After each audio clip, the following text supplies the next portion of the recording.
in week 11. Come on, somebody say week 11. That's a lot of weeks. Week 11 of a series we've been in called 1, 2, 3. Not safe for church, and it ain't been safe, has it? Anybody's toes hurt? Had somebody walk in today and say, I didn't wear my steel-toe boots today. I said, well, I'm apologizing now because it's not my fault. It's Paul's. Y'all blame Paul. All right? But if it is your first week, don't be scared. We're not going to do anything crazy. We're not going to do anything nuts, but we're going to talk about some things that might make you nervous, might make you a little uncomfortable. We're going to talk about some stuff that you normally don't hear every Sunday morning. That doesn't get preached all the time in churches. And because something about this series is the things the devil doesn't want us to talk about. The things we talk about in this series are the things that Satan wished we would stay silent about. Because we're going to open up the Bible and let the Word challenge our comfort zones. We're going to let the Bible speak straight. No fluff, no filter, no fakeness. Just real, authentic gospel. And we're walking through the book of Romans. Somebody say walking. That means we're going one chapter at a time, one chapter each week. It means we're in week 11. We got 16 chapters. By the time we're done, I hope y'all still come. But anyway, but we're not skipping the uncomfortable stuff, if y'all didn't know that. Because church is not supposed to be safe. I mean, it is. That's why we have a security team. They do keep us safe. But the Word should not be safe for us. It should cut into us. It should attack our spirit a little bit. Change us. And this series hasn't been safe. It hasn't been tame. It's not spiritually sanitized. None of that. But as we walk through Romans, one chapter at a time, Paul is kind of slapping us around with the truth a little bit. He's stepping on our toes. He's checking our pride, but it's still heavily laced with grace. But yet it's unapologetically real. Because if the gospel doesn't make you uncomfortable, you're probably not reading it right. So this isn't for the people who want to have their church fake and filtered. This is for the people who have been praying but not seeing answers, who are struggling. This is for the people who have been trying to stay faithful even though they keep failing. It's for the ones who are still here even though sometimes it feels like God isn't. And if you remember from 2 weeks ago, I talked to you in chapter 9, I said that Paul was kind of taking a 3-week divine detour, and he started to turn the focus back to the people of Israel. This is the last week of that detour, just so you know. He turned his focus back to them, and he was really focusing how God's still keeping his promises to the people of Israel. Even though now things have opened up to other people, even though now it's opened up to Gentiles, not just the Jewish people, now it's opened up to everybody, and it can look like at times that he's forgotten about them, but he has. He's never taken his hand off them. And one of the things we talked about last week, we talked about the power of your testimony. And we talked about how important it is for you to share. Somebody say share. How important it is to share your testimony because your story can be the light in somebody else's darkness. And when you speak up, heaven celebrates and hell backs down. And I hope some of y'all walked out of here ready to speak up. Matter of fact, I saw some of y'all posted online, and I heard some stories about some people who shared some stuff, and I can't tell you how unbelievably proud I am as your pastor that you did that. That is a huge deal. Don't ever think that sharing your testimony and telling people about what God has done for you is ever a small thing. That is a huge deal. The Bible puts it right up there with the sacrifice of Jesus. It says we overcome the enemy by the blood of the Lamb, by the sacrifice of Christ, and the word of our testimony. It's how important it is. Somebody say it's important. Look at your neighbor and say it's important. So you better tell it. Tell them, say you better tell it. All right. So, but if we're being real, because you know that's how I am, if we're going to be real today, I feel like, and I felt it last week, that some of us left here last week and we didn't leave ready to tell our testimony. We didn't leave fired up about it because some of us, we left wondering if our story even really counts. Because if we're being honest with ourselves, we've been walking through life and haven't felt God in a while. Been feeling lonely a little bit. Been feeling like we've been drifting a little while. Like it's been real quiet. Like the fire that we once had, what we once felt has all of a sudden died down a little. And you're sitting here thinking, how can I tell my testimony to somebody when I don't even feel qualified to anymore? How can I talk about God's goodness when I haven't felt like he's been that good, when I don't feel like he's been listening? What if I don't feel like I have a testimony worth telling? What if I haven't heard God in a long time? And I had that overwhelming in my spirit as we left last week. And because I just felt like there was somebody who said that I used to feel called, but now it feels cold. Like I used to feel on fire for God, but now it just feels like it's faded. And that sometimes, if we're honest, that's where we spend most of our time. Sometimes it's not that you don't have a story, it's that you're stuck in the part that you don't want to talk about. You're stuck in the part of the story that you really don't want to tell people. You're stuck in the part of the story where it's quiet, where it feels like God has pushed the pause button on his blessings. Like he's hit the pause button on talking back. Like he's hit the pause button on everything in your life, where the part where it feels like your prayers ain't getting answered, where your dreams are still waiting, and it feels like heaven has gone silent. You start wondering, did God change his mind about me? Did I miss it? Did I mess it up too bad this time? Did I fall away too far that now God isn't going to give me the calling or the blessing or the thing that I've been praying for? But I came to tell you this week, to kind of piggyback off last week, that God hasn't canceled anything in your life. It might feel like it's been postponed. It might feel like it's been forgotten. But God's delays are not denials. Which brings us to the title of today's sermon. It's not on there, but I'm just going to tell you what it is. It's what do you do when God says, wait? If y'all remember last week, I told you I was going to preach about patience a little bit. Don't throw nothing at me. Well, where's my wife Shannon here? She can't throw a shoe at me, okay. Come on, show of hands. Who hates to wait? I'm waiting for some of y'all to tell the truth. Nobody enjoys being patient, okay? None of us do. Look, it's a virtue that most of us don't have, right? Look, it's still a running joke from back in our first small group that I'm going to pray for patience for people. And I don't do that because I'm afraid somebody might find a way into Carolina Lakes and egg my house. And eggs are expensive still, so I don't want you to do that. But anyway, we talk about praying for patience a lot like it's a bad thing, but if we're honest, most of us need some patience, don't we? We just don't want God to give us opportunities to do it. Because I really hate, me personally, I hate waiting. Look, you should see me at a microwave. I can't wait for popcorn. I'm sitting here like this, watching every second, listening to it pop. Poof, stop it. I hate waiting. You should see, look, you want to see somebody real bad? Get me in traffic in Fayetteville. You be like, you know Jesus? Like, for real? Do you? Right? I really hate waiting. But what I hate the most is waiting on people. I'm a pretty punctual person myself. I really am. I'm on time. That ain't funny, Wes. I'm on time all the time when it's just me. The problem I got is somehow my gene, the DNA of inside me, the gene that cares about punctuality, did not get passed down to anybody in my gene pool. All the little mini-me's that run around didn't get that part from me. They got it from their mama. She ain't in here. Okay, good. Okay. See, because I'm the type of person who, if you're 15 minutes early, you're actually 5 minutes late. That's me. I'm always early to work. I'm early all the time. But my wife, glad she ain't in here, and my children, they think if you're 15 minutes late, you're actually on time. Matter of fact, I was actually running late to work the other day because of my daughter, because I had to take her to work first. And she says, Dad, don't you get a 5-minute grace period? I said, that's not a thing. 5 minutes is still late. Like, even if it's in the grace period, you're still late. And so she didn't quite get it, but it's like every time we got somewhere to be, I'm ready. And I'm sitting on the couch or sitting at the table just waiting. Waiting for somebody to finish brushing their teeth like they didn't do that earlier. Waiting for somebody to put their shoes on, finish their makeup. Do y'all know how long it takes a teenage girl to do her makeup? Good Lord. I almost think the Bible should have said nobody knows the time or the hour when she'll be done, not when Jesus comes back. Because that's more realistic, right? I spend so much time just waiting for them to be ready. But that's kind of what life is, right? A lot of waiting. Waiting to find the right person to marry. Waiting to have kids.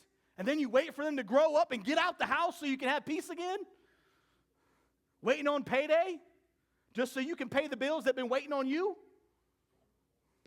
Waiting on people to change. How about that one? We wait for everything. Our life is full of a bunch of waiting. But the hardest thing, if we're being honest, the hardest thing to wait for is an answer from God.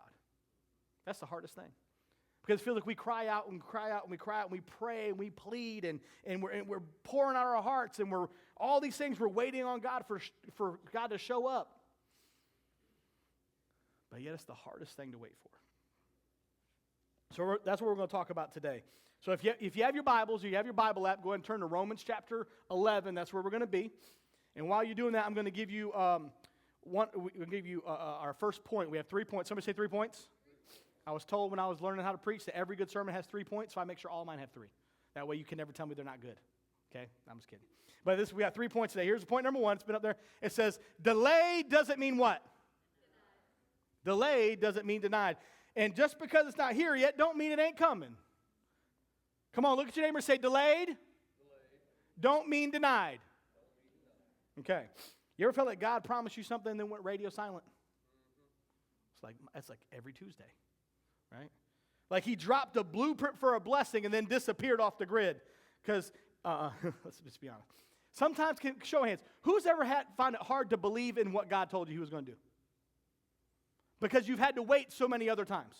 It's like, God, I don't know, because this is what happens. We heard what God said he was going to do, but we're staring at what he hasn't done yet. And we get into this trap where we start to wonder if he's actually going to deliver on the promises he gave us. And that's what Romans 11 is. It's a holy reminder. Just because you haven't seen it yet doesn't mean God changed his mind. So we're going to jump in. Here's Romans chapter 11, verse 1. It says, I ask then, has God rejected who? His own people, the nation of Israel. And what does he say? Come on, say it like you mean it. What does he say? Of course not. See, Paul starts this chapter by asking a question that everybody at the time as they read it would have been thinking. Did God reject his people? Did he forget about them? Because all he's talking about are the people who didn't know God. All he's talking about are the people who didn't have the law but now got Jesus and now have this grace and they get to heaven. And his answer isn't poetic, it's not polished, it's what? Somebody say, of course not. Say it like you mean it. Say, of course not. That's your word for today. If you're wondering if God gave up on you, guess what? If you're wondering if he canceled the calling he put on your life, guess what? If you're wondering if the promise he gave you expired, guess what? If you're wondering if your blessings that he promised he would give you are going to stop, of course not. And he continues, give me the next part of this verse. He said, I myself am an Israelite, a descendant of Abraham, a member of the tribe of Benjamin. And Paul's like, hold up, time out. Don't get it twisted. If God was canceling promises, I'd be the first one to get cut. Like if this was football tryouts for God's team, I'd be the first one to go. He said, I'd be gone first because of all the junk I've done. Because if you knew my past, you would know I'd be the first one out. But I'm still standing. Somebody say, I'm still standing.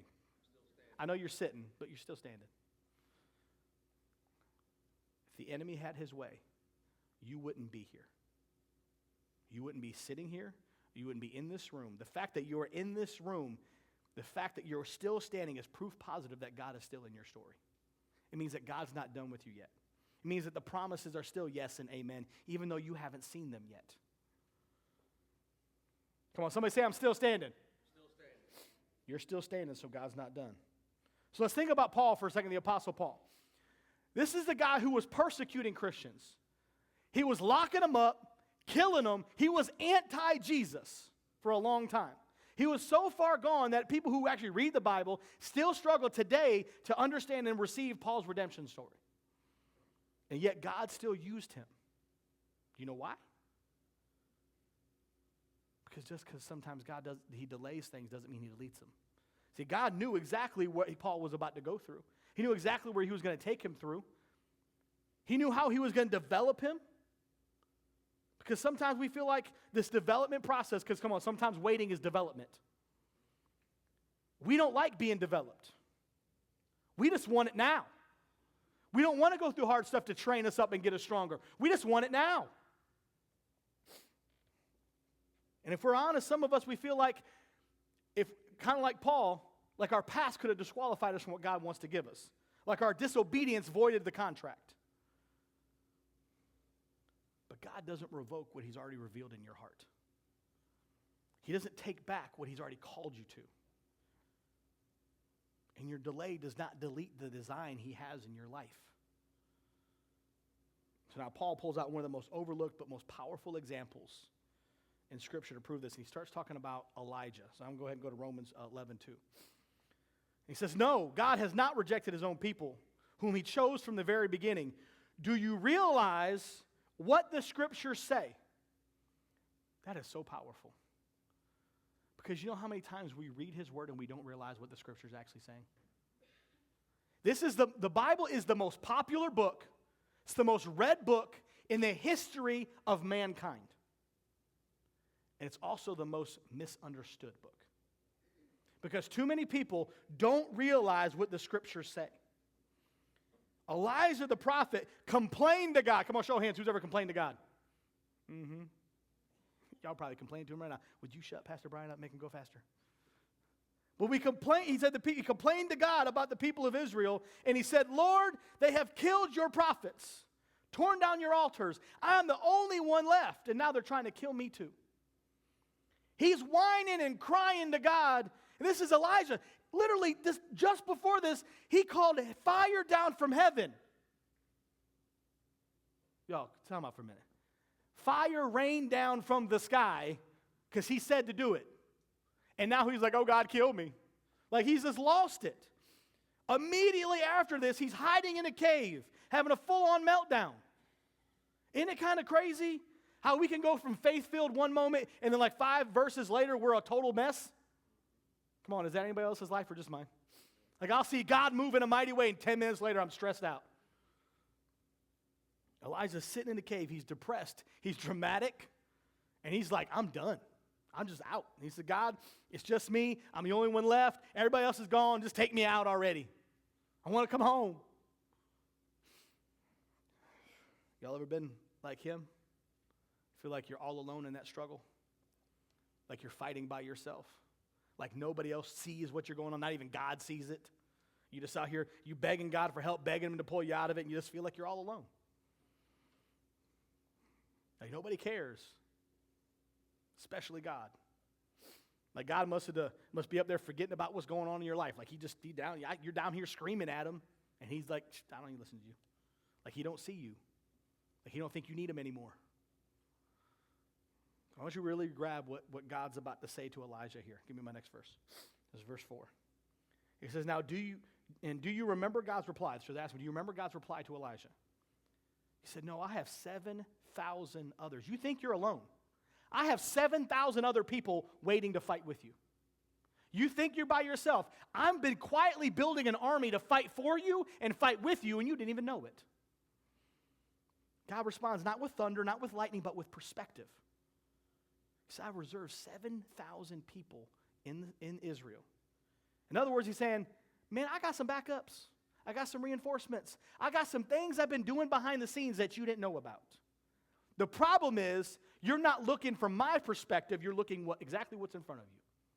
And you're seeing what's in front of you, and it looks bad because you're not in the place I purposed you for. I called you here, but you're still stuck in the cave, depressed. And you won't walk out and see what I've been doing because you're too busy stuck.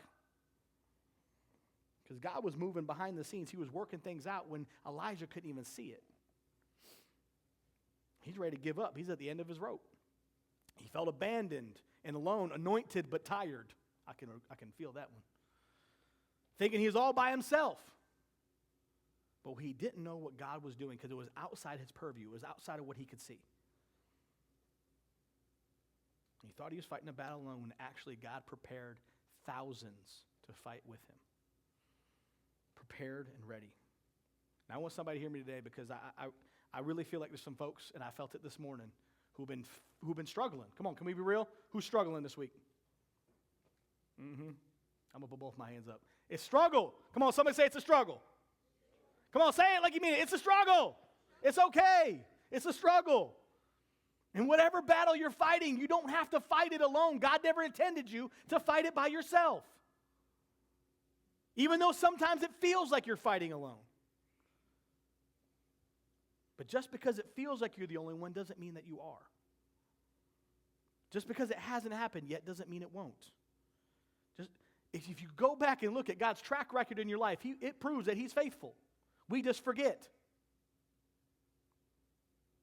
He hasn't brought you this far just to ghost you now. It's not what He does. You're not alone. Somebody shout, I'm not alone. Not alone. You feel alone, but you're not. You feel forgotten, but you're not. You feel disqualified, but you're not. You're still chosen.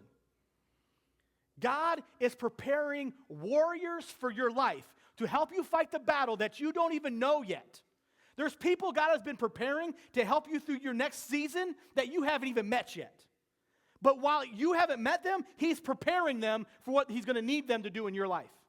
He's got prayer warriors who are praying for you that you don't even know they're doing it. Y'all going to receive this eventually. He's preparing people to help get you through. He's preparing people to strengthen you, to carry you, to pick you up in hard times. Because sometimes the evidence of God's faithfulness is not in what you see, but in what you survive. And maybe your waiting season isn't punishment. Maybe it's proof that He still has plans for you because He's not done developing you. Maybe it's proof that God's not done. The only problem is He's not operating on your schedule. He's operating on His. I need that to echo in your spirit today. God didn't forget you. He's forming you. And then we hit verse 5. This is verse 5. I made it really big so we can get it. It is what? The same today. I'm just going to stop right there. We ain't got to say nothing else about verse 5. It is the same today.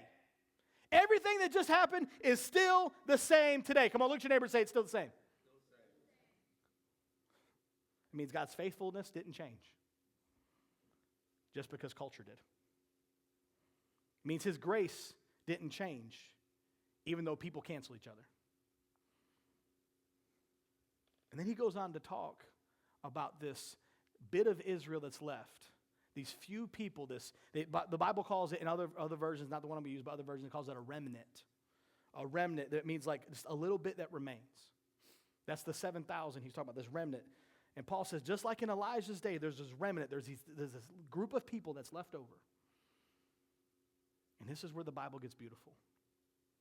This remnant was chosen by grace. And that's the key, by grace. Somebody say grace. Grace. Not works, grace. Not background, grace. Not behavior, grace. Not race, grace. Not religion, grace. Not appearance, because then I'd be out, but grace. Okay? Because if it was based on our goodness, we would all be out. But because it's based on God's grace, the delay in our life is just proof that He's still writing our story. And I'm going to go a little deeper. I'm going to get a little theological with you. That word remnant in the Greek is liama. And my Greek's terrible. Just pray for me. But what it actually means is what's left over. Y'all didn't realize you was leftovers, did you? I'm just kidding. You're not leftovers. It's not the second kind of rate thing. It ain't like the Tupperware that's been sitting in your fridge for 2 weeks and getting mold on it. That's not what I'm talking about.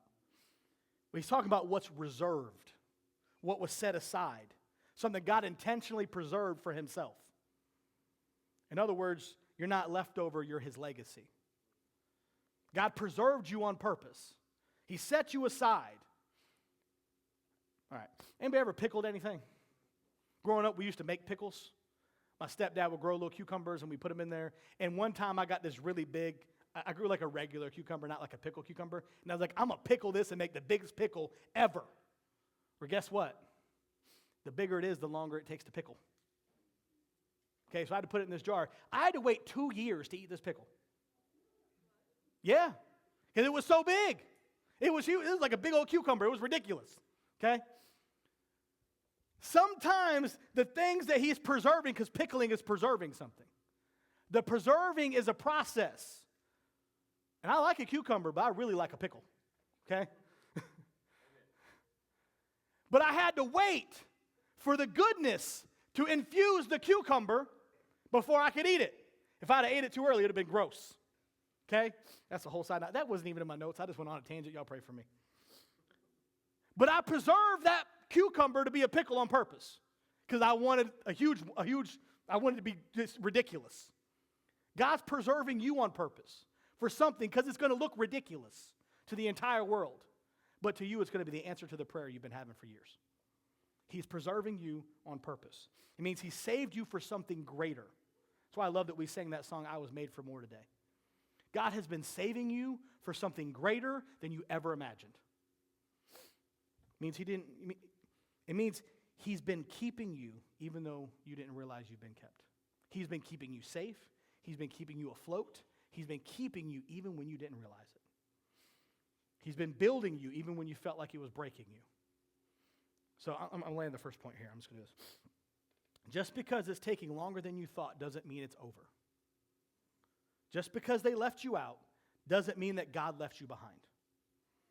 Just because it hasn't happened doesn't mean it won't. Delayed doesn't mean denied. Just means God's not finished. All right, so that's point number one. Here's point number two. It's kind of similar. So delayed doesn't mean denied. So that point is just because it hasn't happened doesn't mean it won't. Here's point number two. The pause is part of the what? So just because it hasn't happened doesn't mean it won't, but while it hasn't happened, God's working something out on purpose. The pause is part of the plan. So can we be real for a second? We did this before. We don't like to wait. We hate waiting. Even if our wait has a purpose behind it, we don't like to wait. We hate the pause. We dislike it. We despise it. We all agree there, right? Right? Okay. We hate when we pray and God doesn't answer right away. Who likes to, hold on, wait a minute, I'll answer that prayer in a week? No. God, the bill's due today. We hate when we sow a seed and don't see a harvest till next week. We hate when we trust and it looks like nothing's happening because we're not wired to be delayed. We're human beings. We're not wired for delay. We're not. That's why patience is a virtue. It's something you have to work towards. We have to be conditioned to be able to wait. We want Amazon Prime faith with drive-through breakthroughs. That's what we want. We want it fast. Come on, somebody say, God, do it now. That's what we do, though, right? We yell at God, God, give it to me now. I don't want to wait. I want it now. But what we don't realize most of the time, if God gave it to us now, we wouldn't be ready to carry it. When I felt called into ministry, I knew God wanted me to start a church, not be a part of somebody else's. But I wasn't ready to start a church yet. I had to take 6 years of learning under somebody else, learning what to do and what not to do, to learn how to do this the way God's called me to do it. I wasn't ready to carry it yet. I had to pause. God paused the calling that I had on my life to develop me somewhere else. Because the pause was part of the plan. And Paul tells us that Israel was paused. They were God's chosen people. They had the promises, they had the law, they had the covenant, but yet they still missed out on Jesus, on the Savior. Because they were so caught up in this performance-based religion that they couldn't receive the salvation-based grace. Or the grace-based salvation, sorry. Try not to cough in your ear. So here's Romans 11, 7 through 8. So this is the situation. Most of the people of Israel have not found the favor of God. They are looking so earnestly for. A few have. Somebody say a few. That's that remnant he's talking about. A few have. The ones God has chosen. But the hearts of the rest were hardened. As the scriptures say, God put them in a deep sleep. To this day he has shut their eyes so they could not see, and closed their ears so they do not hear. In other words, God hit the pause button on Israel. Not because he didn't love them anymore, but because he was setting the stage for everybody else. They weren't ready yet. So he hit a pause button and opened up the doors for everybody. For what the Bible calls the Gentiles. Guess what? That's me. That's you. That's us. Unless you're Jewish. I think the rest of us, most of us are Gentiles though, right? God paused them. He used their pause to create a platform for everybody else. He used their not right now to open up a door for your come on in. That pause had purpose. I want to break this down a little bit for y'all because some of us are mad at God because he's not delivering on the promise that we think he gave us. But if he gave it to you right now, it would destroy you. You just don't realize it. It's like this. After church, because I preached too long, it's going to be after lunchtime, and you're going to have to go get something to eat. And if you're like me, you don't want to go home and cook nothing because you're tired, and you're going to go to a restaurant, and you and your spouse are going to spend 35 minutes arguing about where we're going to go to eat. Where do you want to go? I don't care. How about this? No, I don't want that. Well, how about this? No, I don't want that. Where do you want to go? I don't care. Wherever you want. Y'all have that conversation too? Okay. So now that we got that out of the way, after you do that for about 35 minutes, you finally figure out where you're going to go eat. And you go and you sit down at your table. You're starving because you're at church all day. And now you argued for 3.5 hours. Now it's probably dinner time. But you finally sit down at your table. And the waiter comes to you and you say, well, you know what? The fried chicken looked good. Let me get the fried chicken with the rice and the green beans. Okay? And you're hungry. You're ready. You place your order. And the moment you tell your waiter, he writes it down, turns around to walk to the kitchen. You're like, hey, what are you doing? Where's my food? Bring it to me right now. He said, well, man, I just got to do it. I don't care. I don't want to wait another 30 seconds. I want my food right now. I'm hungry. I told you what I want. Give it to me. He said, okay, fine. You want it now? Okay. Fine. You want it now? Here you go. Because that's how we treat God, right? God, I want my blessing right now. Not 30 seconds ago. I want it right now. I don't want to wait. I want it right now. I don't care if it's ready. I want it right now. That's how we treat God. What if you treated your waiter the same way? Guess what? He's going to slap a plate in front of you with raw chicken, with uncooked rice, with dirty, unwashed green beans. Now you got salmonella on one side of the plate, pesticide on the other, and a chipped tooth from eating broken or hard rice on the other. Bon appetit. Guess what? Now 15 minutes later, you're going to be in the bathroom in the fetal position. We're like, God, why'd you do this to me? And he's like, you did it to yourself, dummy. You didn't want to wait. Lord, why you put me through this? He said, you were impatient. It's your problem. See, because the thing is, what you were asking for was good. That fried chicken's delicious. It's my favorite food in the whole world. I love me some fried chicken. I love fried chicken and pasta. Put that together. Ooh, boy. Chicken parmesan. Now I'm really hungry. Anyway, all right. What you're asking for is good, but if you get it before it's ready, if you get it before you're ready to receive it, it will make you sick. It'll be bad for you. If that chicken ain't cooked, if that rice is too hard, if them green beans got dirt on them, guess what? The promise still needs to be processed. The food still needs to be cooked. Your impatience will poison your purpose. Because you don't just need the promise. You need the process to get it. The process prepares you to hold the promise. Because if that chicken ain't cooked, it ain't a blessing, it's a biohazard. Okay? That rice ain't boiled, it ain't a side dish, it's a problem that only a dentist can solve. And if your calling ain't been developed, it will collapse under the weight of your ego. And God knows that. That's why God said, I'm trying to serve you a blessing. But you keep running back into the kitchen trying to tell me to hurry up and trying to tell me how to prepare it. You're not the chef. I am. Let me season the food. Let me season the blessing. Because if it was up to you, it'd be too salty. And that's why he let Israel hit the pause button. That's why he paused on them. Not to cut them off, but to cook up something bigger. Here's 11, verse 19. Likewise, David said, let their bountiful table, somebody say bountiful. It's just a good word to say. Say it again. Say it like you mean it. Say bountiful. Who would like bountiful blessings? Come on, right? Let their bountiful table become a snare. Ooh. Let their blessings, he said, let it be a snare. Let their bountiful table become a snare, a trap that makes them think all is well. Let their blessings cause them to stumble. Ooh. And let them get what they deserve. Whew. Who wants that? Nope.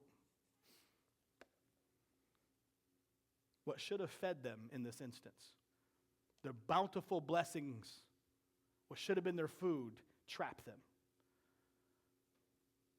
When you start worshiping the routine instead of the Redeemer, you always miss out on what God is cooking.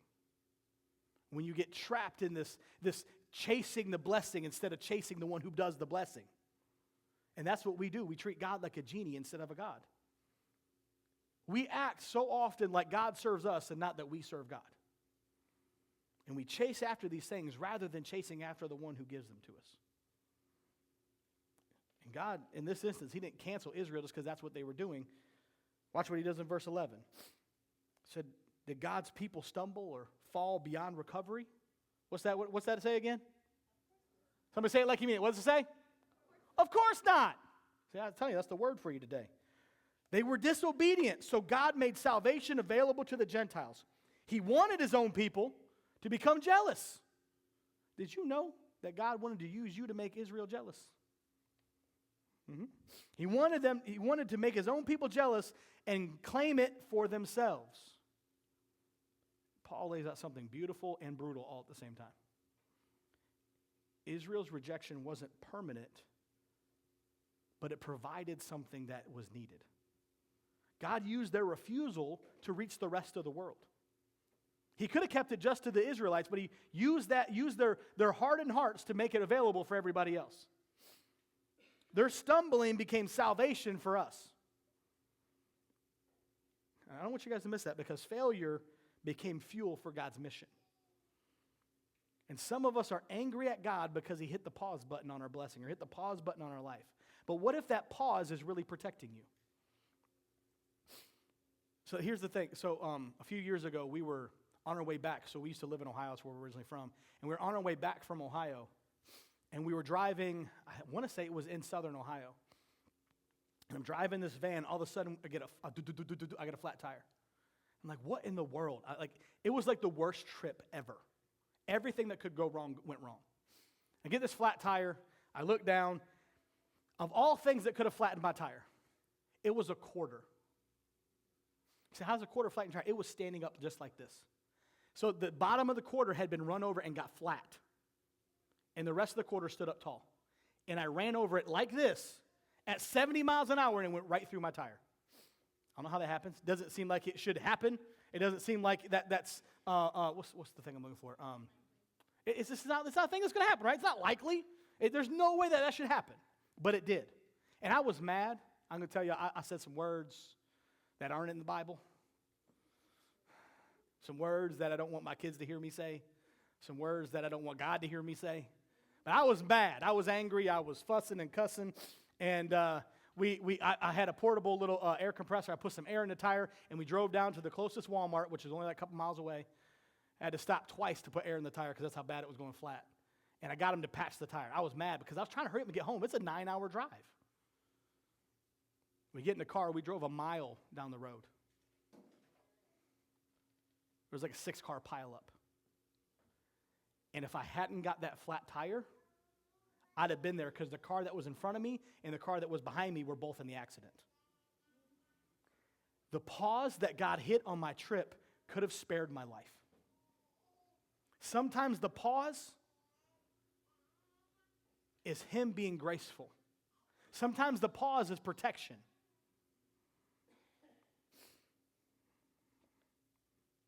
Sometimes that delay is what's shaping us and protecting us. But we get angry because it doesn't happen when we want it to. We get angry because I ain't got the promotion yet. We get frustrated because the relationship fell apart. We get discouraged because the dream is still laying dormant. But what if God is holding things back to prepare you to carry what he's trying to give you and carry it well? You want the blessing without the weight. We want a crown without a cross. We want to lead without ever learning to be led. God said, no, he's not going to promote you beyond your capacity. He's not going to give you more than he knows you can carry. He will not bless you beyond your obedience. Let that one sink in for a minute. You asking God for blessings you ain't been obedient for.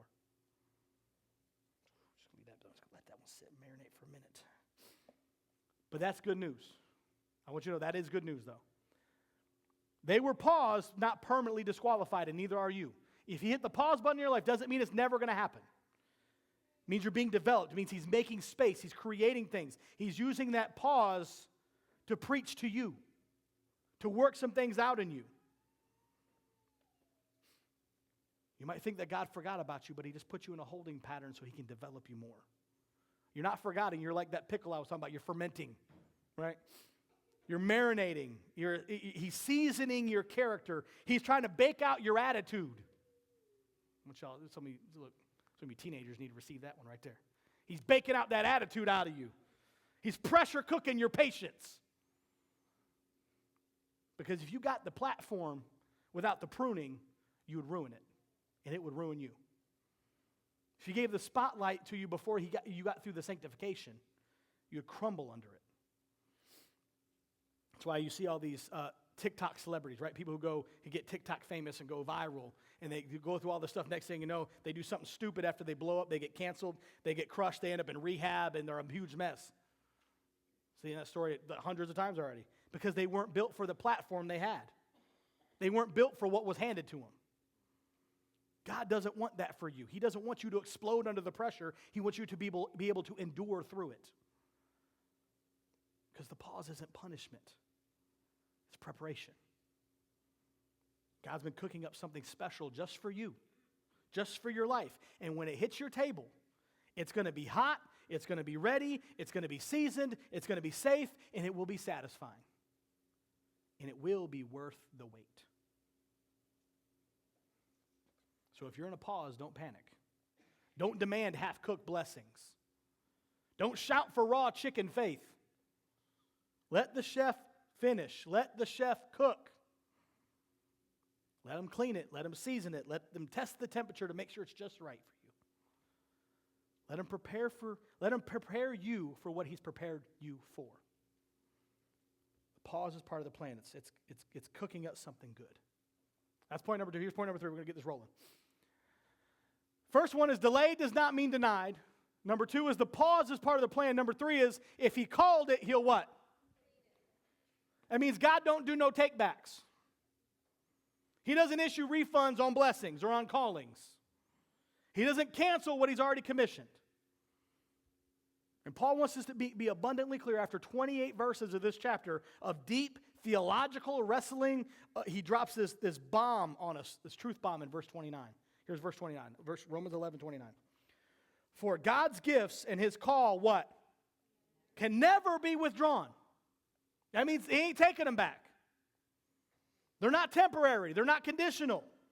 He's not going to say, hey, I changed my mind because I saw how crazy you've been acting for the last 3 months. So I'm going to take that back. Other versions say they're irrevocable. It means God doesn't call you based upon your performance. He doesn't withdraw based upon your inconsistency. He doesn't backpedal because you backslid. And when Paul uses that word calling in here, he's not talking about a ministry platform. He's not talking about like you finally got the stage and you're going to go up on the stage and preach. You got a microphone now. That's not what he's talking about. He's not even talking about having like a sense of purpose or a career. That's not what he's talking about. He's talking about a covenant promise. A divine decision. A kingdom appointment that existed before your dysfunction ever showed up. And he's doing it as he's talking about this. He's talking about the kingdom of Israel and those people, but it's an eternal implication. That's why it's important to us. Because if God made a promise to the people who rejected him, if he held on to the calling he had for them, even though they wandered off, even though they withdrew, even though they stopped being faithful, if he stayed faithful when they weren't, that means the calling he put on them was never based on them. It was based on him. So the calling, the purpose, and the blessings he has put on your life have nothing to do with you. You couldn't earn them. You couldn't ask for them enough. You couldn't get them faster. It has everything to do with his goodness. And that's one of the most beautiful things, because if it was never built on your perfection, it doesn't need your perfection to be finished. And that's good news. I don't know, because if y'all like me, you feel like you've messed up too much. I feel like I mess up every day. I have tons of things that I screw up every day. Or you feel like you've been waiting too long and you might have missed it. You didn't do what God told you to do, so you might have missed it because it took you too long to get back to where God was trying to put you. I waited almost 20 years before I walked into the calling God told me I had on my life. But he didn't remove the calling. He was preparing me for it all the way through. He told me at 18 he would want to make me a pastor. I didn't walk into it until I was in my 30s. But everything I did between those times prepared me for what I do now. He taught me. He was working things out through me. And it's funny because the Greek word that's actually used there for withdrawn, I can't say it. It's like anamakilos or something. It's crazy. It's a long word. But it literally means without regret. It means God called you with the fullness of the awareness of everything that you would mess up. Let that sink in just for a minute. God called you knowing how big of a mess you were about to be. He called you knowing all the junk you were going to do, all the lies you were going to tell, all the people you were going to hurt. And he called you. Can we be real? Would you have chosen you if you knew you? I know I wouldn't have. I would have never called me to be a pastor of this church, knowing who I am and what I was going to do. But God did. Because I know me. I know all my sins. I know everything, all the messed up stuff I've done. I know the stuff that I'm probably going to do later. Because I'm not sinless. I'm not going to be tomorrow. I'm going to mess up tomorrow. I'm going to mess up later today. But do you think your breakdown surprised God? He knew it was coming.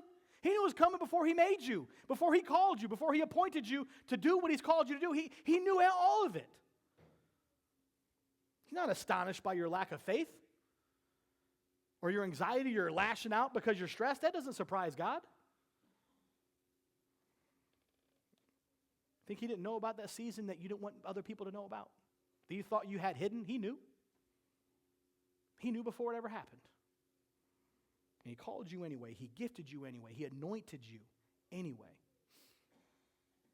The call isn't based upon your history. It's based on his goodness. But some of us think that God called us and then changed his mind all of a sudden because we weren't good enough for what he thought what we should do. Like his calling, like he called you when you were praising and worshiping and had your hands lifted. But when you started to doubt, he dropped it. It's not the way it works. He doesn't call you when you're clean and cancel you because you slipped up. It's not the way it works. If God called it, he's committed to it. He doesn't give up halfway. He doesn't abandon mid-process. Check out this verse in Philippians. One of my favorite verses in the entire Bible is Philippians 1:6. Oh, it's up there. Sorry. I put the wrong thing up the top. Anyway, it says, being confident of this, that he who began a good work in you will carry it on to what? Somebody say completion. Until the day of Christ. That verse right there, you should tattoo on your heart. Because we live in a culture that's all about canceling people. You mess up, you get canceled. Say something wrong, you get canceled. Fail in front of people, you'll get canceled. But God don't operate like that. He doesn't cancel what he's called. You may have failed, but his grace don't. You may have given up, but he hasn't given up on you. You may have let go, but he's still holding on. If he said it, he will do it. If he promised it, he'll perform it. If he started it, he will finish it. So you're still called. You're still chosen. You're still in it. You're still on God's mind. Your gift might be a little dusty because you ain't used it in a while, but it don't mean it's done. Your purpose might feel paused, but it's not over. And your faith might feel weak right now, but the promise of God is still strong in you. And if he called it, he will complete it. So each week I got one takeaway that I try to do, but before I get there, I want to make sure I talk to you guys about this. I want you, look at me. Every week I tell you this, and I hope you guys are doing it. I want you to go back and study this chapter. Everybody say Romans. Chapter 11. That's what you're supposed to read this week, okay? Study it. Don't just read it don't go home and read it today. But I want you to study it. Take it, marinate in it all week. Let God speak to your life through this word. Because it's so much more than what I've preached to you today. There's so much more context. There's so much more freedom to be had through this chapter. If you got it, say got it. All right, so here's my big takeaway this week.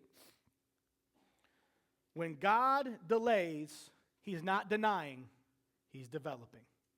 And I want you to grasp that in your spirit this week. When God delays, he's not denying, he's developing.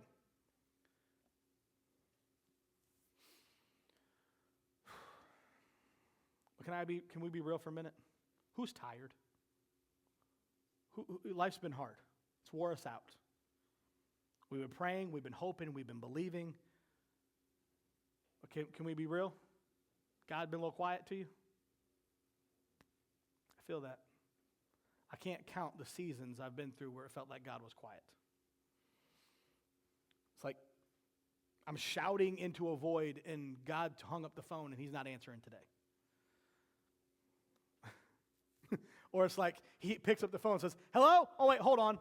And you get that stupid hold music. Like it just drives me nuts. Anyway, I told you I don't like to wait. I feel like there's been times where I feel like I'm stuck with no end in sight. Like I'm stuck in this perpetual pattern that I can't seem to shake.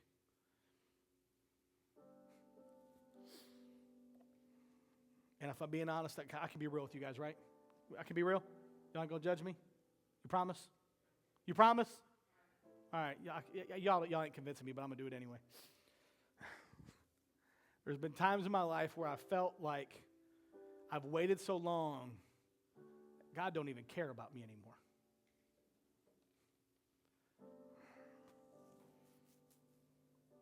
There's been days where I've studied His Word and prepared a sermon and thought, why am I even doing this? Nobody's going to listen. They might sit here and listen for 45 minutes, but they're not going to go home and do any of it. Why am I even doing it?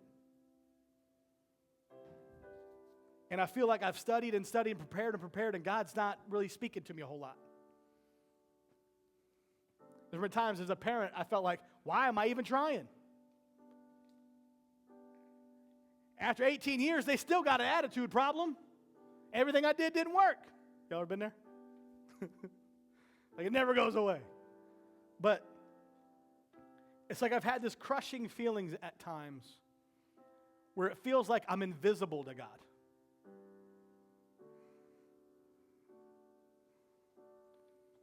Where I just want to look at God and ask Him, so where have you been? Why have you been so quiet? I'm begging you for direction. I'm begging you to provide. I'm begging for you to show up. I'm begging for this, and all I get is stillness. That is so much louder than your voice has ever been.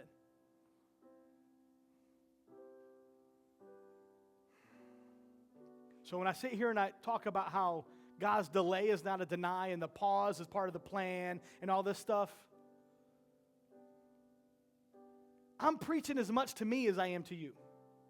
Because the waiting on God is so hard for me. It's such an unbelievable test of my faith. Like I've had faith to step out and do some crazy stuff in my life.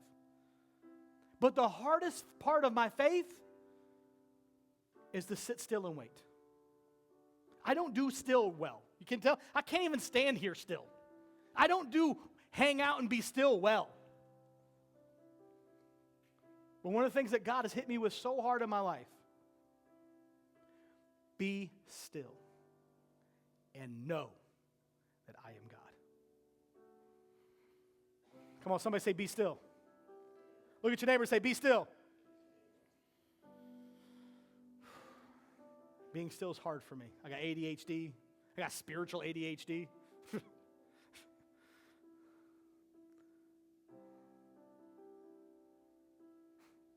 Because sometimes, even though I know better, I feel like as I wait on God, it feels like He's walked away.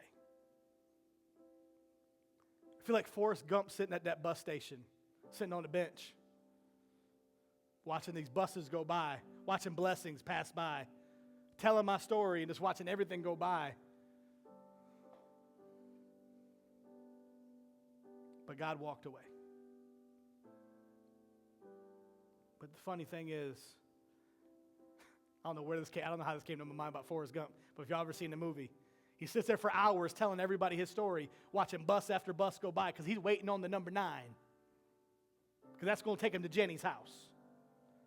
And finally, a lady looks at him and goes, well, where you going is about 2 or 3 blocks that way. he didn't realize the thing he had been waiting for was right around the corner.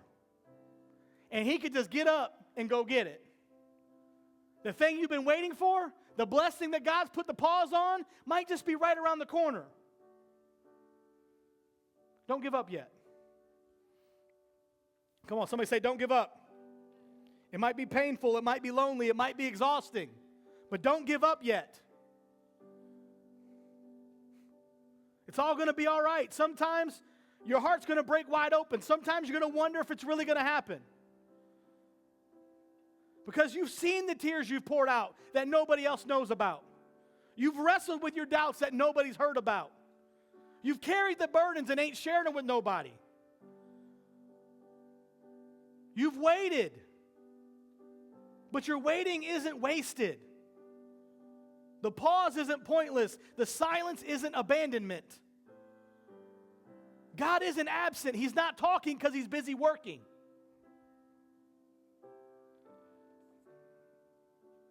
He sees every tear, every heartache. He's heard every prayer. And the promise that you're desperate for today, the thing you're crying out to God for, it's not lost, hasn't been canceled. It's just not ready yet.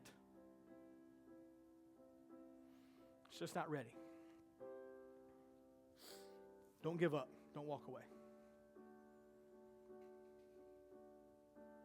It's just not ready. You guys please stand with me. I want to pray with you. I just want to pray for a minute. I'm going to try to make it quick.